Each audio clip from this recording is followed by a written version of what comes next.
Irmãos, ainda nesse texto de Efésios, capítulo 6, nessa primeira parte, nós entendemos um pouco sobre a natureza dos demônios. Natureza é uma palavra que a gente usa em filosofia para nos referir à forma de um ser. Né? O que é a forma de um ser? É a maneira como o ser atua na realidade. Então a gente diz assim, por exemplo, por que o ser humano não late? Porque não é da natureza dele, não é o modo dele ser, ele não tem esse comportamento. Porque a natureza é a forma do ser. Todo ser tem uma forma, uma maneira de existir. Isso é a natureza. É nesse sentido que se usa a palavra natureza. Então nós estávamos aqui observando a natureza dos anjos, todos, dos seres espirituais, porque uma vez que se compreende a natureza dos demônios, aí sim é possível saber de que forma eles agem, de que forma eles atuam. Então eles são seres espirituais sem matéria, sem corpo. E por isso mesmo, eles podem atuar sobre criaturas materiais. De diversas formas. Atuam sobre as espirituais e sobre as materiais. Nós também somos espirituais. É que nós somos as duas realidades. Nós temos as duas dimensões da realidade em nós. Por isso nós somos uma criatura singular. Singular. Porque a realidade é feita ou de coisas espirituais ou de coisas materiais. Imagine um universo sem o ser humano. Tudo que existisse seria ou só material ou só espiritual. Ou os anjos, os seres espirituais e o próprio Deus, ou os animais, a natureza, o cosmos, as plantas, as pedras. Tudo seria ou animal ou mineral. Mas o ser humano tem uma dimensão material e uma dimensão espiritual. O ser humano é o encontro das duas realidades da existência. Nós somos espirituais, assim como Deus e os anjos, e também somos materiais, assim como os animais e os minerais. Por isso, os padres da igreja diziam que o ser humano é pontifex existense, né? Ele é a ponte da criação, ele é uma ponte entre as duas realidades. Então, de que maneira o demônio, e os demônios tentam nos convencer de adotar a sua proposta? A proposta do demônio é que as criaturas racionais creiam como eles creem. Eu dizia na primeira parte, eles têm uma ideia e eles amam essa ideia, são apegados a essa ideia e eles creem que todas as criaturas deveriam ser norteadas por essa ideia. Não servir ao Criador, não amar o Criador e não voltar-se para o Criador. Que as criaturas são mais excelentes e mais dignas de afeto, amor, dedicação do que o Criador. Essa é a ideia fundamental do demônio. A criatura é melhor que o Criador. A proposta original de Satanás e os seus demônios é inverter a ordem da criação como Deus a colocou. Vamos colocar a criatura no lugar do Criador. Basicamente é isso. E claro, para atingir esse objetivo, ele vai usar de todos os meios possíveis. Todos os meios. E por que tantos meios diferentes? Porque o diabo usa de tantos meios diferentes. Ora, ele usa de prazeres e paixões desordenadas. Ora, ele usa de religiões e falsas doutrinas. Ora, ele usa de filosofias e ideias. Ora, ele usa fenômenos, não é? E possessões e coisas assim portentosas, etc. Por que tantas coisas diferentes? Por que tantos meios diferentes do diabo agir? Porque os seres humanos são diferentes. E então ele cria meios para que haja meios de perdição, de perversão, para todos os gostos. Há um catálogo montado no ateliê do inferno para perder a humanidade. Então isso daqui é importantíssimo para nós que servimos a Deus. Não existe só uma área de atuação do demônio. O demônio não tem uma filosofia de devoção, uma religião de devoção, um objeto de devoção. Não tem. Pode ter aqueles que ele usa mais, mas ele pode usar qualquer outra coisa, não é? Nós é que vamos criando padrões e nos apegando. E porque ele sabe disso, ele dribla a nossa ideia. Então, por exemplo, nós já temos na nossa mente uma lista de coisas que com certeza o diabo deve estar usando. Nós que já somos convertidos, então nós já temos uma ideia de uma série de atividades nas quais com certeza o diabo está atuando. Então, com certeza os demônios estão atuando na prostituição, com certeza os demônios estão atuando na pornografia, com certeza os demônios estão atuando nesses prazeres carnais, nesses apetites. Com certeza os demônios estão atuando em falsas doutrinas. Com certeza eles devem estar atuando em mesas mediúnicas, em centros espíritas, em religiões de matriz africana, etc. Ok, ele pode agir, ele pode atuar nessas coisas? Sim. Qual é o problema? O problema é você achar que ele só usa essas coisas. Só. E achar que a realidade diante do demônio se impõe em fronteiras, né? Então, como eu não estou lá, eu não estou na zona, eu não estou na balada, eu não estou na macumba, eu não estou no terreiro, eu estou aqui na igreja, então está tudo bem. Vai nessa, fião. Vai nessa. Não ingesse padrões para a ação do demônio. Não ingesse. Nunca faça isso. Porque no momento em que ele ver que você engessou, ele cria outro para te pegar. Então ele vê que você é muito piedosa, piedoso, uma pessoa que gosta de rezar, por exemplo. Vamos criar aqui hipóteses da ação do demônio. Ela gosta muito de reza. Bom, então não vai funcionar se eu mandar uma macumbeira bater na casa dela, né? Você não vai atender o convite dela para ir lá fazer despacho. Não adianta. Também não adianta eu mandar a quenga-chefe da cidade para ver se ela trabalha lá na zona. Ela não vai. Porque ela vai à igreja, ela tem temor a Deus, ele tem temor a Deus. Por onde que eu vou pegar? Então, uma estratégia predileta do demônio é criar releituras dos nossos gostos, para tentar perverter. Então, esse desgranhento reza terço demais.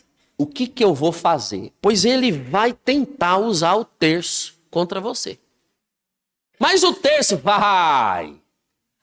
Vai, ele vai tentar. Então, primeiro, ele vai tentar te fazer rezar sem devoção, sem piedade. Vai te instigar sono, preguiça, distração, para usar o terço contra você. Depois,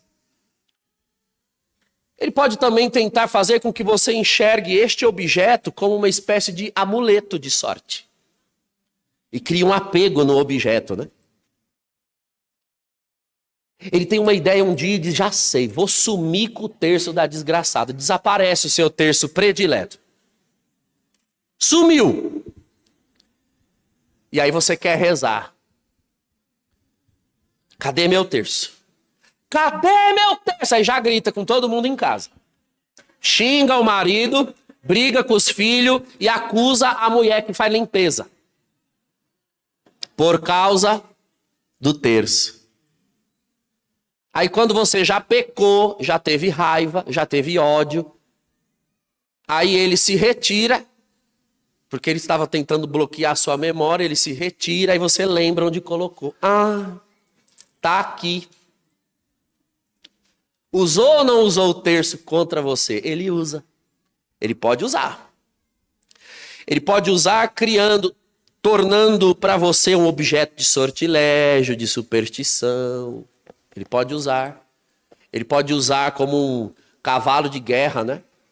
Quem reza o terço é santo, quem não reza é desgraçado, safado, sem vergonha, e você acusa. Aí você começa a acusar os seus irmãos, desprezar, diminuir os teus irmãos, porque você transforma o terço num status. O que era para ser um instrumento de santificação, piedade, graças a ele virou objeto de orgulho, soberba, arrogância, altivez. Parabéns. Com terço na mão e tudo, você está indo para o inferno. Que devoção maravilhosa, não é? Nunca baixe a guarda. Nunca ache que você chegou num estado de cristianismo em que você já não pode ser afetado pelo diabo. Por isso, São Paulo diz no texto, no versículo 14, ficai alertas, até as boas coisas ele vai tentar usar. De que forma? Tentando adulterar na nossa mente a finalidade delas. Então assim, quando nós não conhecíamos a palavra, o evangelho, né, os irmãos disseram que aqui a maioria, ou quase todos, já são lideranças, né? A maioria é gente de caminhada. Então, quando a gente era safado, sem vergonha, puta, quenga, viado, macumbeiro, ou tudo que não presta, onde é que o diabo atuava? Ih, vocês estão gravando, né? Tem problema. Não tem problema. Quando a gente era tudo que não presta, como ele agia? Tentando nos segurar lá. Só isso. Bastava nos segurar ali. Insistir na nossa fraqueza, na nossa concupiscência, no nosso pecado. Até que o Senhor interveio com a sua graça, com a sua misericórdia, e o seu evangelho nos atingiu e nós recebemos Jesus Cristo na nossa vida. E nós somos transformados pelo Espírito Santo. Então agora, ele vai mudar a estratégia. Aquelas coisas velhas ficaram para trás. Embora ele sempre vai rodear, porque ele sabe que no passado nós estávamos lá, porque uma má inclinação em nós nos levou. Significa, portanto, que essa má inclinação está aí. Ela está adormecida. Ela está controlada, mas ela não está aniquilada. Então fique tranquilo, aliás, não fique tranquilo, porque ele está de olho, esperando ver se qualquer hora dessas a brasa a brasa da tua concupiscência, da tua má inclinação, não dá algum sinal de vida para ele soprar e ver se faz crescer de novo. Por isso, Paulo diz, ficai alertas. Alertas. Há uma expressão no Salmo 50, muito interessante. O Espírito Santo inspirou o salmista, né? É um chamado Salmo de Davi, o Salmo 50. Tem de piedade, ó meu Deus, misericórdia. Nós conhecemos esse salmo, sempre rezado durante a quaresma inteira. Há uma expressão ali que diz, o meu pecado está sempre à minha frente. Tem dois sentidos essa expressão. O meu pecado está sempre à minha frente no sentido de que realmente eu sou pecador e sempre há um pecado a combater na minha frente. E tem outro sentido que nós poderíamos dar a esse texto. O meu pecado, ou seja, a minha fraqueza, precisa estar sempre na minha frente. Se não estiver debaixo dos meus olhos, eu não controlo. A tentação predileta do diabo para com quem já serve a Deus e está na igreja é nos fazer achar que todas as faltas passadas, todas as fraquezas passadas estão superadas. Superadas. E com isso nós baixamos a vigilância. Porque está superado. Ficou para trás.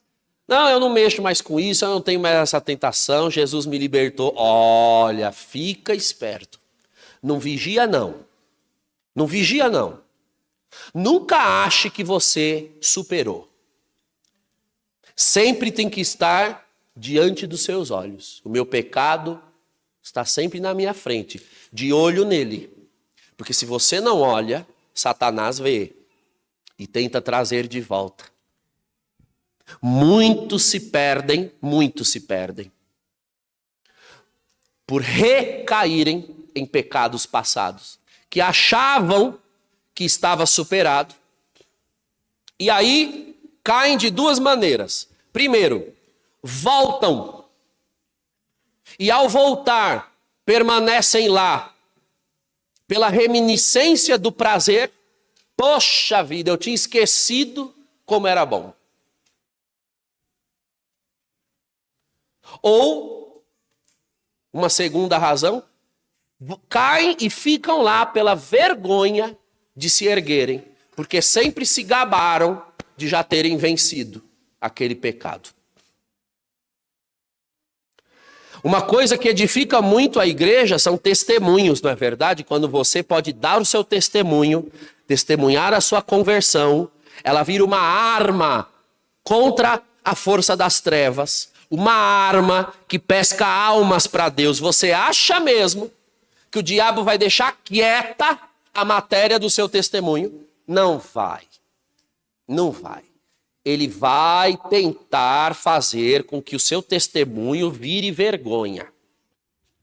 Poxa vida, mas esse irmão falava tanto. Que tinha superado esse pecado, que vivia nessa vida velha. E dali a pouco todo mundo descobre que ele voltou para o vômito do qual Deus o tinha libertado. Vira vergonha. E por que caiu? Porque baixou a guarda. Porque se orgulhava de ter sido salvo. Como se ele tivesse se salvado. Quando na verdade foi Jesus que o salvou. Ele ainda estaria lá se não fosse Jesus. Eu ainda estaria no candomblé se não fosse Jesus. Com certeza eu estaria.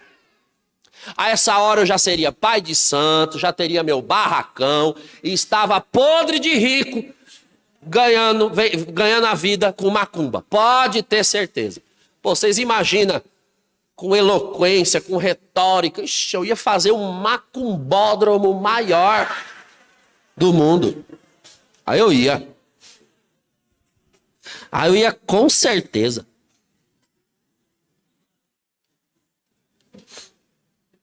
Só que tem o seguinte, irmãos.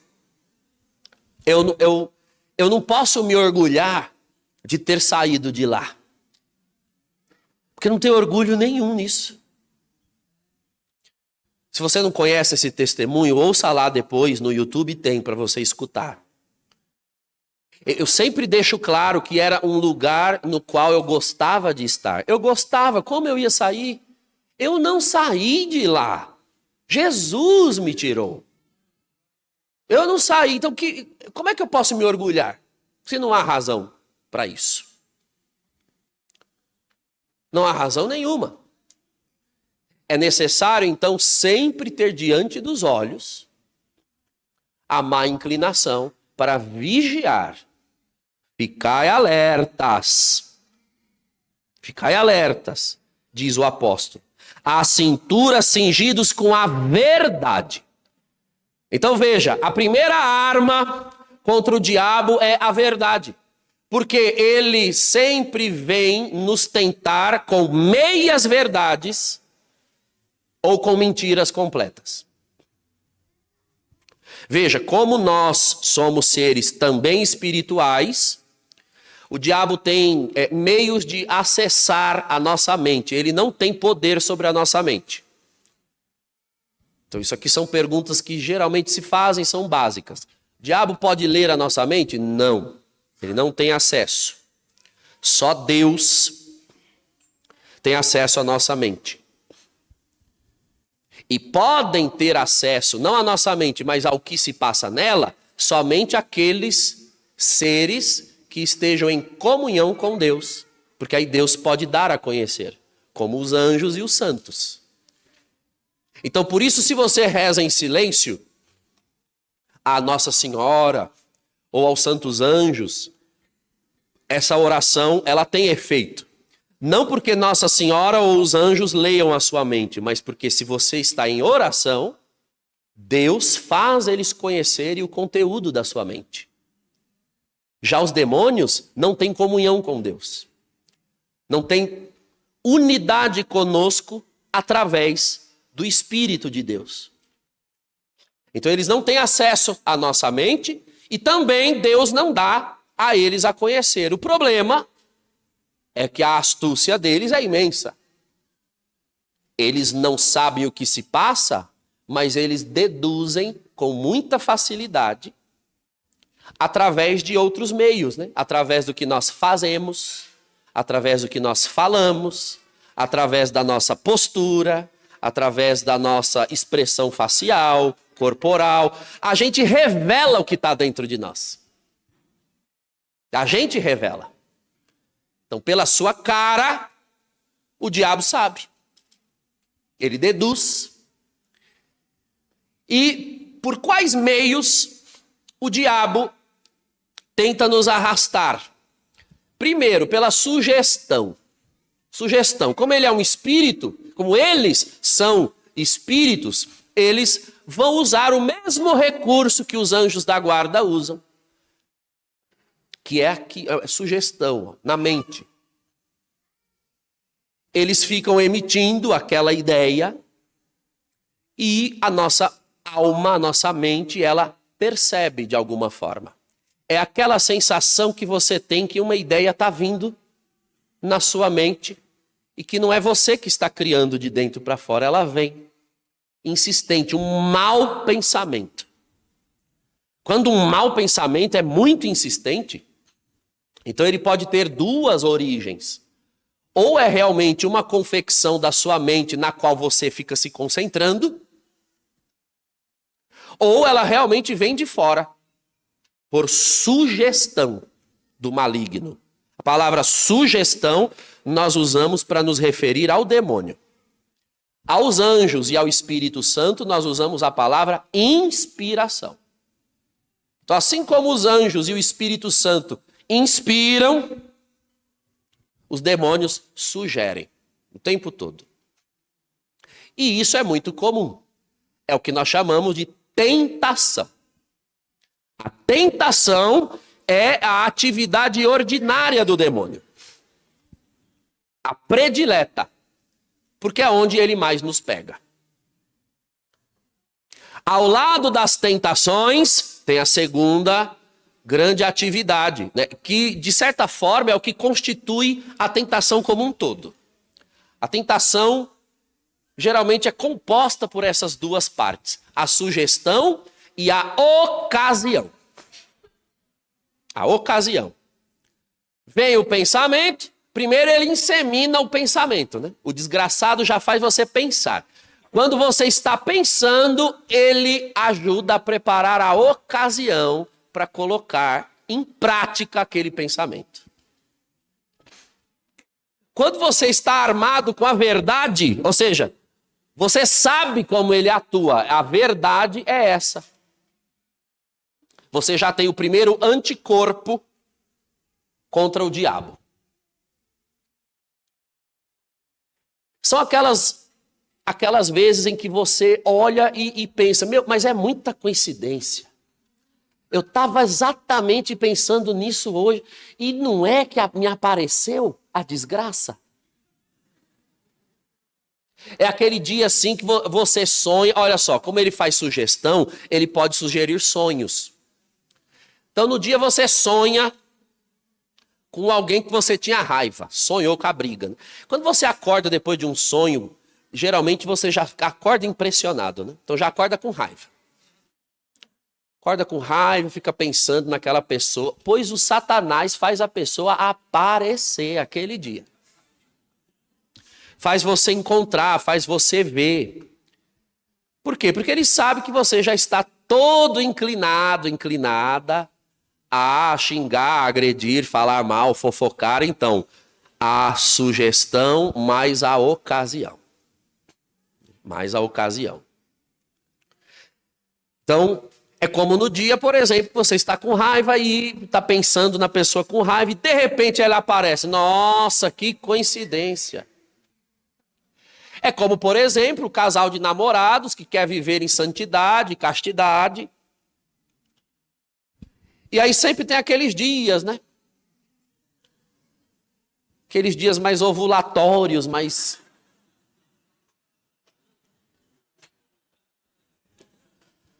Pois não é que engraçado. Vamos fazer alguma coisa hoje, vamos assistir um filme. Pois no dia que você combinou, não é que todo mundo saiu de casa e vocês ficaram sozinhos. Nossa, que coincidência. Que coincidência. Não é que exatamente nesse dia você conseguiu um carro emprestado para vocês saírem sozinhos. Ai, que coincidência, não é? Quem preparou essa ocasião? Foi o diabo. Está na cara que foi o diabo. Quando é coincidência demais, ele articula as ocasiões. E a gente cai. Cai igual uns patinhos. Se a estratégia, embora conhecida, não fosse eficaz, ele já teria criado outra. Mas é a velha tentação, desde o Éden até aqui. Você vê isso no capítulo 3 de Gênesis. Lá você tem sugestão e ocasião. Primeiro a sugestão. A serpente conversa com Eva. E conversa com Eva para desfazer a verdade. Sempre é para desfazer a verdade. É verdade, olha a pergunta que a serpente fez, né? É verdade que vocês não podem comer de nenhuma das árvores do jardim? Ó a pergunta. É verdade? Tudo começa num ataque à verdade conhecida. Aí Eva retruca. Não é verdade. Podemos comer de todas, exceto dessa aqui. Porque no dia que a gente comer, a gente vai morrer. Não é isso. É porque Deus sabe que no dia que vocês comerem, vocês serão como Ele. Como Deus, de novo. Eu não disse agora há pouco que ele só pensa em uma coisa. Ser como Deus e convencer a criatura de que é possível ser como Deus, ser como Deus, ser como Deus. Não, é porque Deus sabe que no dia que você comer, você vai ver o que Ele vê. Vai entender o que Ele entende, se serão como deuses. E aí o que o texto diz? E então Eva, vendo que o fruto era de boa aparência, a ocasião, lascou. Sugestão mais ocasião. Então, raramente, nós teremos, raramente não, eu diria que nunca nós poderemos impedir a tentação. Por isso, na oração do Senhor, ele diz, não nos deixeis cair em tentação. Ele não diz, livrai-nos da tentação. Ele diz, livrai-nos do mal. Porque não tem como se livrar da tentação. Ela não está sob seu controle decidir se o diabo vai te tentar ou não. Ele é quem decide te tentar e ele vai tentar. O seu controle, né, o seu livre-arbítrio, é quem vai decidir se cede ou não à tentação, e está sempre no nosso controle a fuga da ocasião. A fuga da ocasião. Saiu todo mundo de casa, ficou só nós dois, vamos sair também. Vai cada um para um lado. Eu dormi aonde? Na rua. Na sarjeta. Mas isso aqui é laço do caçador. E eu tenho que fugir. Não se lida com a ocasião, não se administra a ocasião. É a ocasião, sai correndo. E o dia que você está carente, assistir um filme romântico, aí alguém manda mensagem no direct. Oi, e põe uma carinha, um emoji com 2 coração. É embaraço. É o laço do passarinheiro. Ai, o que eu faço? Ou você taca o celular na parede, não precisa. Bloqueia, desinstala, sai fora. Sai rolando no chão. Se joga no espinho, igual São Francisco fez. Faça alguma coisa. Não fique administrando a ocasião. Para de brincar com a ocasião. Porque é laço do diabo. É o prato de lentilhas oferecido a Esaú. Você vai trocar a verdade, a pureza, a santidade, as coisas altas, elevadas, por criaturas. Sejam essas criaturas você mesmo, seu corpo, seja essa criatura outra pessoa, sejam essas criaturas as coisas desse mundo. Não são o teu Criador, não é a vontade do teu Criador, não é o propósito dele para você. Fuja! Todo pecado é uma idolatria. Todo! A idolatria é a aparência. A idolatria é a raiz do pecado. Eu gosto de recordar isso quando eu uso a palavra idolatria. O protestantismo prestou um grande desserviço à luta contra a idolatria. Eu tenho uma pregação inteira sobre isso. Vocês encontram no meu canal do YouTube, chamada Idolatria. E é uma pregação de 2 horas que eu fiz numa igreja evangélica, a convite de um pastor, meu amigo, no interior de São Paulo, e era um congresso de formação teológica. Então ele disse, não, a gente tem que aprender a encarar verdades. E ele chamou um padre para falar sobre idolatria. Os evangélicos não gostam tanto de falar de idolatria. Então, não é possível que os católicos sejam tão tontos. Não é de uma ingenuidade? Católico tem Bíblia em casa. Aí um dia a gente queria pecar. Ai, vamos pecar? Vamos escolher um pecado, porque já que tem que pecar, vamos fazer valer, né? Minha avó dizia no Ceará, desmantê-lo só presta se for muito. Então, vai pecar, peca direito. Então aí um dia os católicos pegaram a Bíblia, vamos caçar então, já, ai, tô com vontade de pecar. Mas tem que ser um pecadão, vamos ver. Vê aqui na Bíblia, adultério é bom, adultério. Ah não, adultério não, vamos ver outro, fornicação, não, isso aqui. Ah, esse aqui sim, vamos fazer uma estátua, uma estátua, por favor, né? Tanto pecado mais legal, a gente resolveu fazer uma estátua. Mas tem que ser um jumento para acreditar que nós somos tontos assim, né?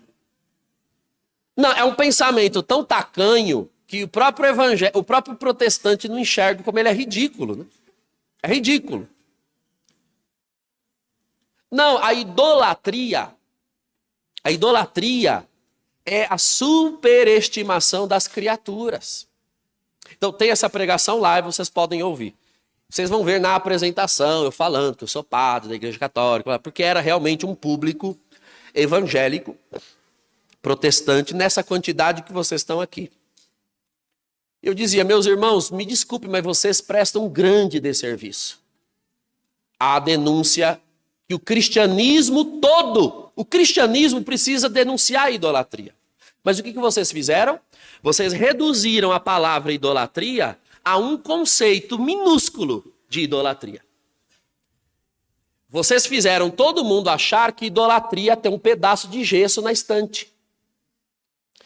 E como todo mundo agora no meio de vocês acha que idolatria é isso, eles não observam todos os outros tipos de idolatria mais graves e mais profundos, porque para eles não é idolatria. Idolatria tem a peça de gesso. Como eu não tenho, eu não sou idólatra.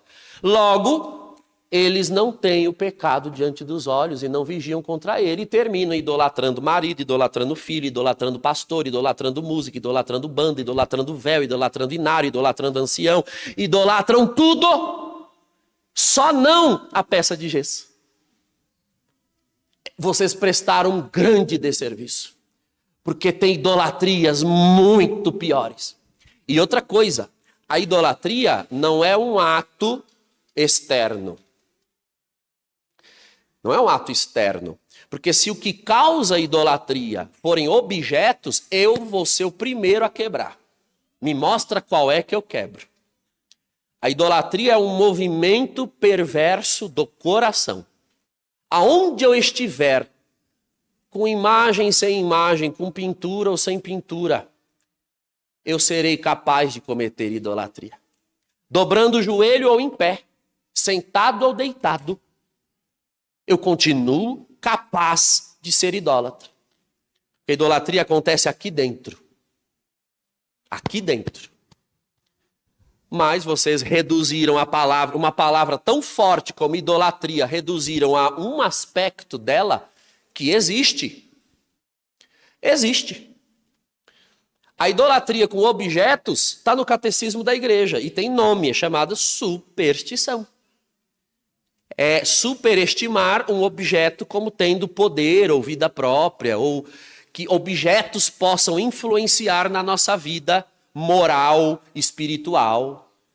Então essa planta aqui, ela gera aqui uma positividade, mas se eu botar aqui, aí ela já move uma egrégora, uma áurea, uma coisa. Então isso é idolatria. É a idolatria das coisas, do objeto. Uma pedra, uma planta, uma água, um ramo. Isso é idolatria, isso é superstição. Só isso é idolatria? Não. Não. Mais coisas são idolatria. Então, muito cuidado. Nós, por vezes, começamos a evitar usar o termo idolatria, porque estão achando que idolatria é uma coisa, quando outras também são. É preciso estar atento contra a idolatria. Todo pecado é uma forma de idolatria. Todo pecado é uma busca por felicidade, é uma busca por Deus, é uma busca por sentido, num lugar, numa coisa ou numa pessoa que não é Deus, que não é a felicidade, que não é o sentido. Agora, atenção, hein? Atenção. Só a verdade, diz o texto, né? Ficai alertas, a cintura cingidos com a verdade, o corpo revestido com a couraça da justiça e os pés calçados de prontidão para anunciar o evangelho, ou os pés calçados no evangelho. Nós só podemos saber o que é pecado se Deus nos revelar. Isso aqui é doutrina da igreja. Nós só sabemos o que é pecado se Deus revelar. Pecado é uma realidade revelada. Por quê? Porque o pecado, ele nada mais é do que um afastamento de Deus, uma recusa de Deus, uma negação a Deus, ou a troca de Deus por criaturas. Sejam essas criaturas o que forem, coisas ou pessoas, ou elementos em nós, ou coisas em nós. Então você pode ter idolatria com qualquer criatura. Já disse aqui, uma pessoa, um relacionamento. E às vezes pessoas que nós amamos. Nós podemos acabar pervertendo a nossa forma de amar, porque nós somos deficientes até no modo de amar. E ao invés de amar, nós desenvolvemos apego e idolatria, um apego egoísta. Começamos a nos apropriar de pessoas, como se fossem propriedade nossa. Paulo lista nas obras da carne o ciúme, a possessividade como obras da carne. É meu, é minha, não vai embora, vai ficar aqui, se você for eu te mato. Então isso é idolatria. Não vai ser meu, não vai mais ser de mais ninguém. Aí mata. Não tem isso, irmãos, no mundo? Crimes passionais acontecem muito por idolatria. Idolatria. Disputa entre pessoas. Irmãos, o que tem disso no nosso meio de igreja? Ciúme e disputa por coordenador, por liderança. Nós já tivemos problema disso em missão, por exemplo. Vamos em quanto? Em 2 carros. Eu vou no carro do padre. Aí não cabe, tem que ir no outro. Aí fica endemoniada a missão inteira.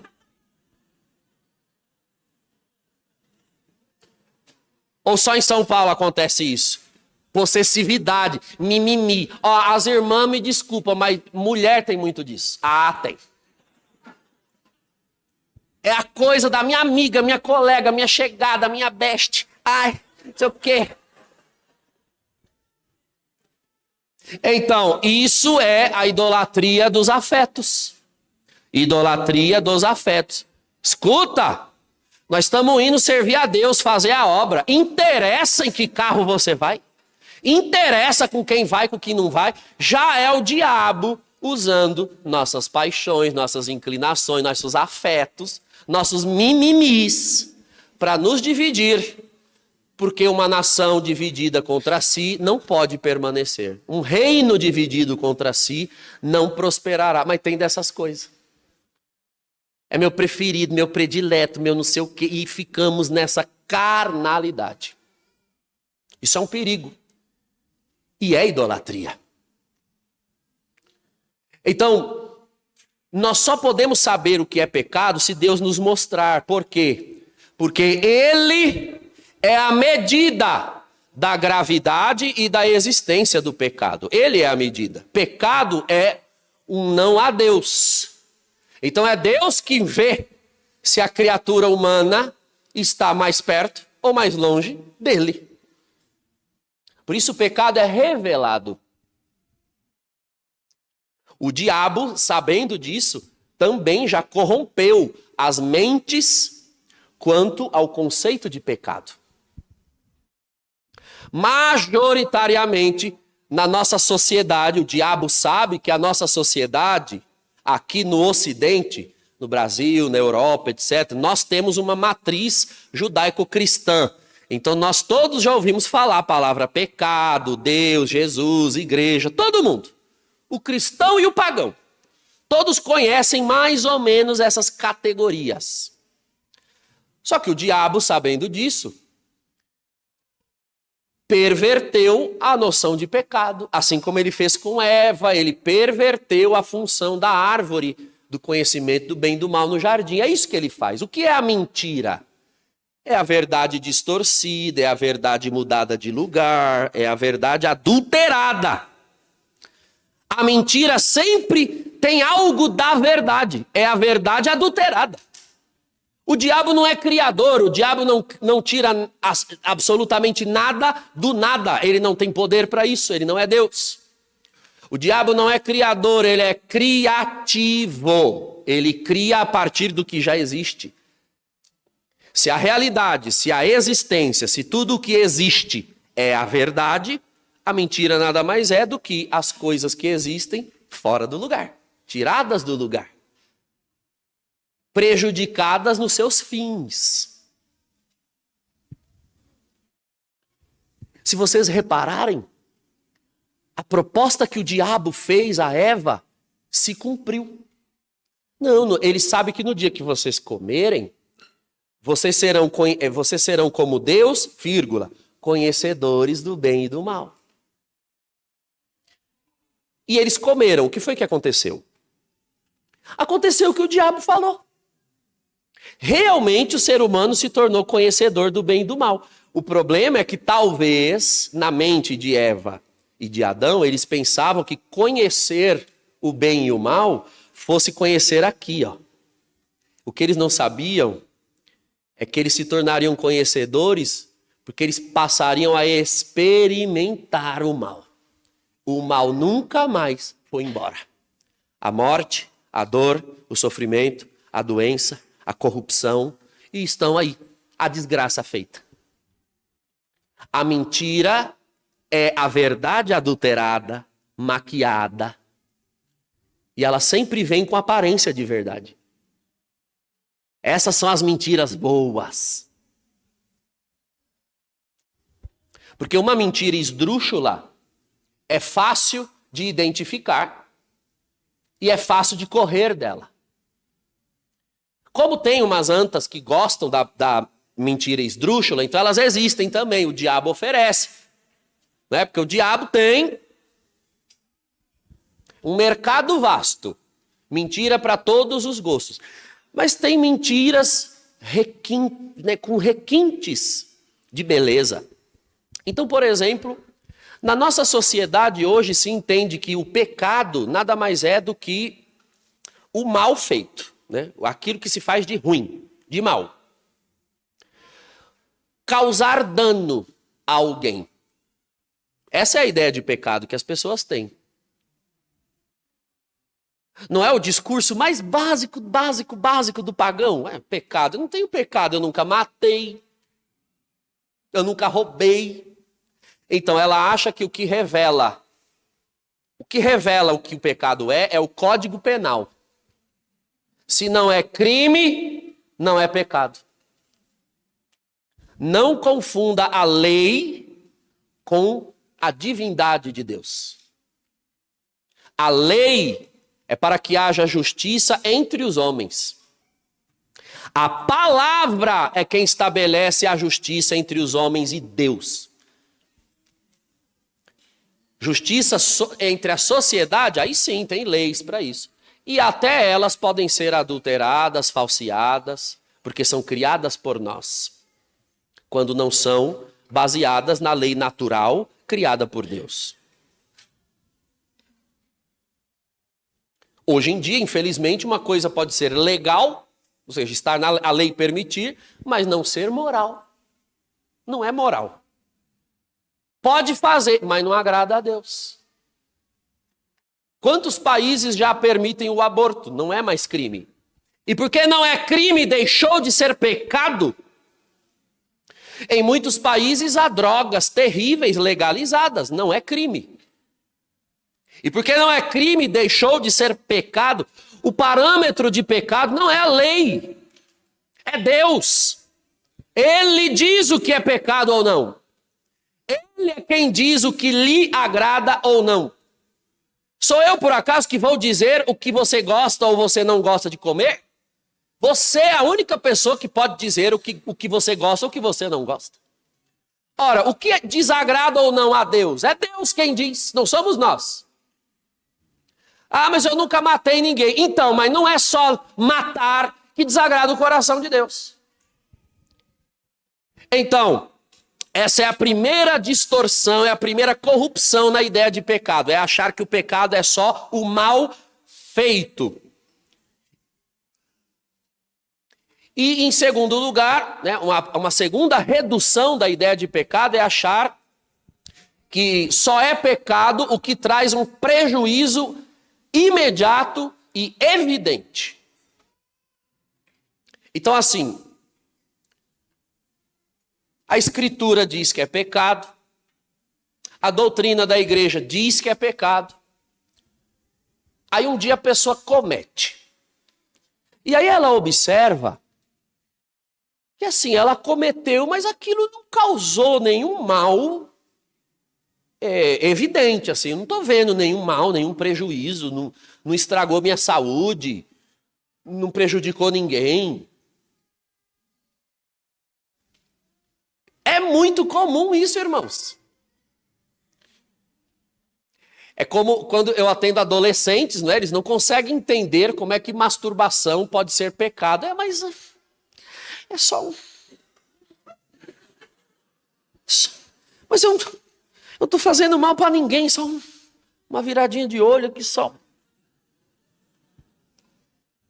E por que ele não consegue entender, né? O rapaz, a moça, ou quem quer que seja, por que a pessoa não consegue entender que é pecado? Porque ela mede o que é pecado ou não pelo dano ou pelo prejuízo. Então, assim, não causa um mal físico imediato, pelo contrário, causa um prazer muito grande. Não prejudica ninguém, não prejudica a mim, eu continuo vivendo, continuo trabalhando. Assim, onde é que está o mal? Você não vê, você não pega esse mal.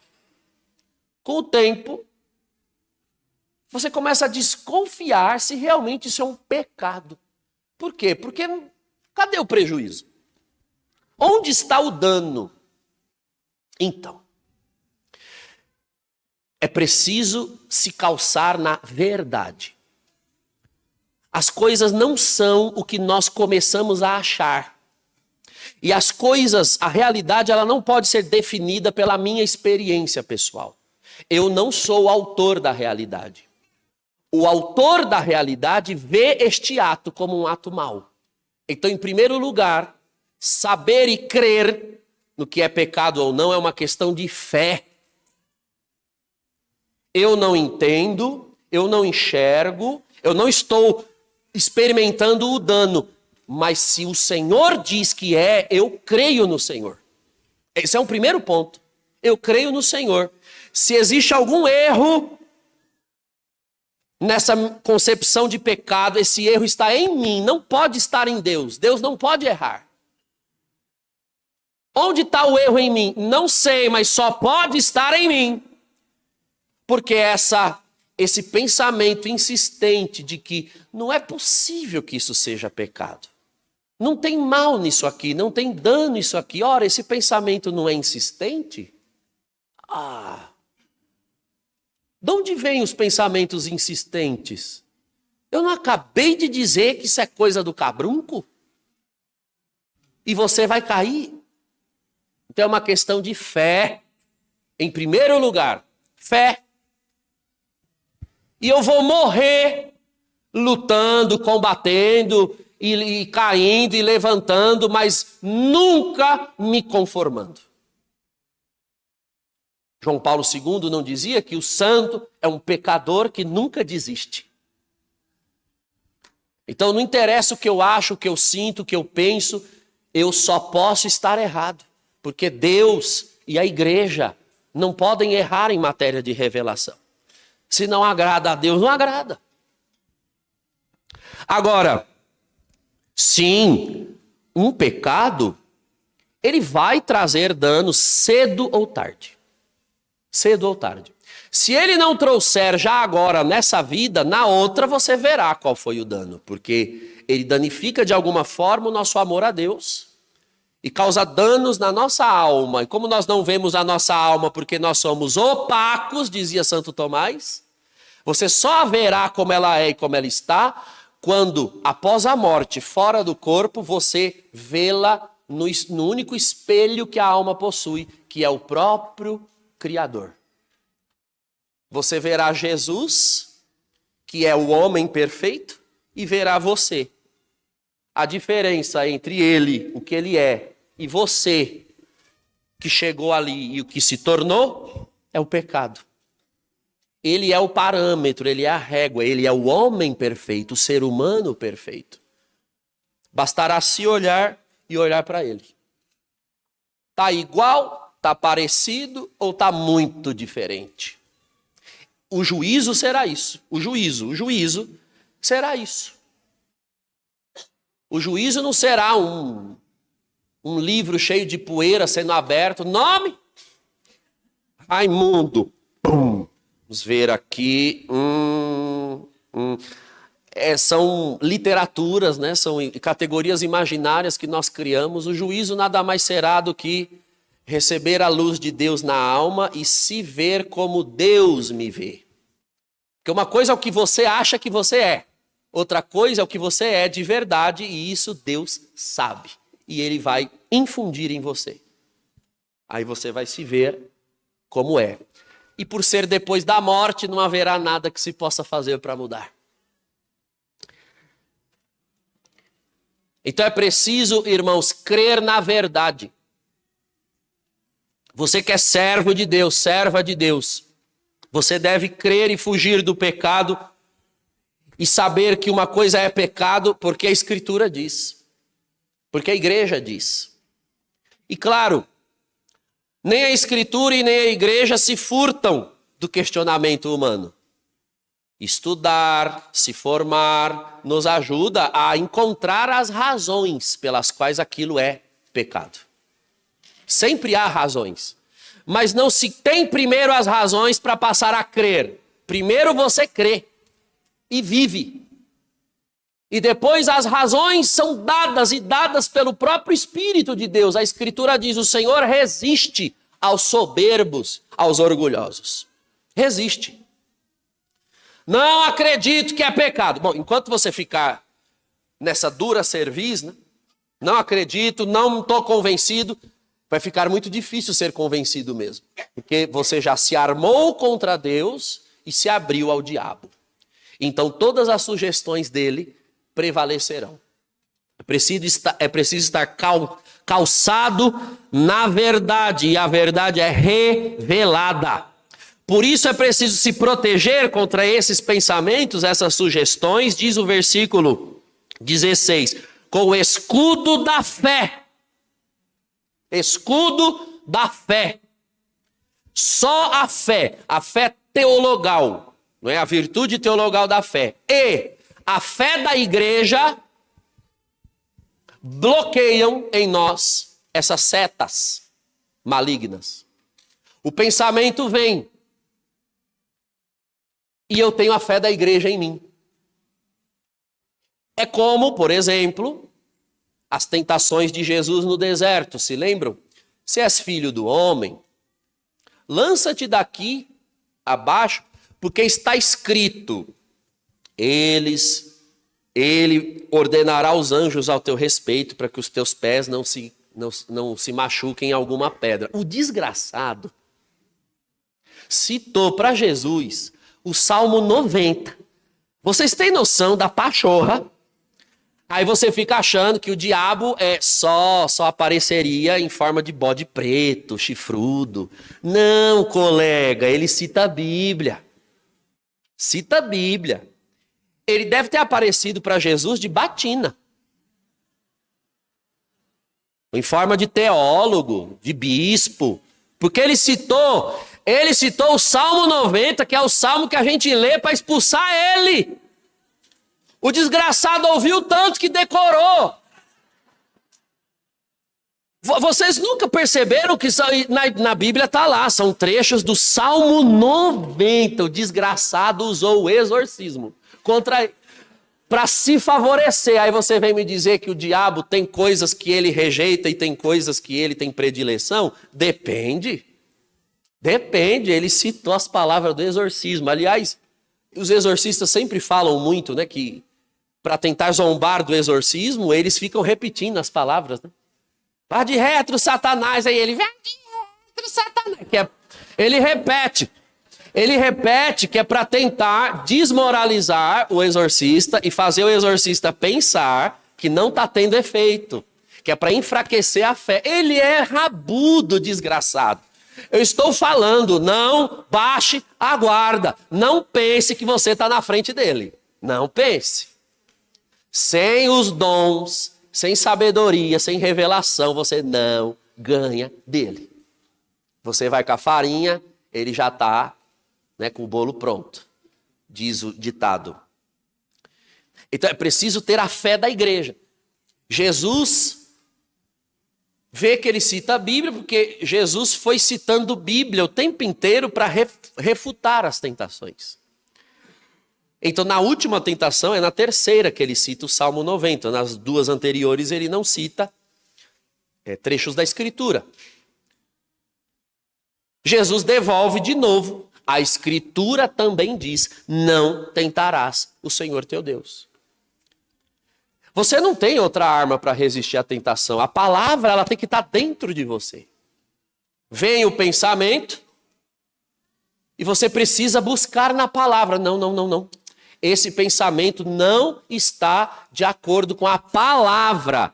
O problema é que o pensamento que o diabo insemina, que o diabo sugere, geralmente ele está em concordância com a sua vontade, com as suas paixões, com a sua inclinação. E porque ela está em concordância com a sua inclinação, isso faz com que seja uma tentação. Você está mais inclinado a seguir a falsa ideia, a falsa sugestão, do que obedecer à palavra. Obedecer à palavra exige dizer não para si mesmo. Exige morrer para si mesmo. O nome disso é cruz. O nome disso é renúncia. Quem não sabe dizer não para si mesmo, não sabe dizer sim para Deus. Não tem como dizer sim para Deus. Quem quer me seguir tem que renunciar a si mesmo. Quem quer me seguir tem que saber dizer não para si. E qualquer tentação que você sofra se enquadra neste padrão de luta. Os seus desejos te impelem, as sugestões do demônio te impelem, mas a palavra te diz que não. E é preciso, portanto, estar com o escudo da fé. Eu tenho desejo, eu tenho vontade, mas eu me escondo, Senhor, atrás do que o Senhor disse, atrás do que o Senhor falou, atrás do que o Senhor mostrou aos profetas, aos apóstolos, à igreja, na palavra. Esse é o escudo da fé. E essa é a força que vence o mundo, diz o apóstolo Paulo, a nossa fé. Essa é a força que vence o mundo. Não vivemos escravos nem do que o diabo sugere e nem do que a nossa carne pede, mas vivemos em obediência à sua palavra. Esses vencem, esses triunfam, esses atraem graça sobre graça, esses atraem poder, esses atraem benefício, esses adquirem virtudes, porque vão rejeitando cada vez mais as tentações e fugindo cada vez mais das ocasiões. Então é aquele dia da raiva, o desgranhento aparece e você diz para si, eu quero matar, mas eu me mato primeiro. E você se mata no sentido de fechar a boca, engolir o sapo. Ah, eu não engulo o sapo. Vai engolir, desgraçado. Você vai engolir. Você vai engolir, porque para te salvar, ele engoliu vinagre. Por amor a quem engoliu vinagre por mim, eu engulo sapo, cobra, eu engulo o que for preciso. Isso é amor a Deus. E quem não ama a Deus, não poderá vê-lo. É questão de fé. Eu não sinto, eu não tenho a inclinação, mas eu vou. Eu insisto. Por isso é necessário, irmãos, nunca nos conformarmos com o estado em que nós nos encontramos, sempre progredir. Bom, vamos encerrar aqui essa parte.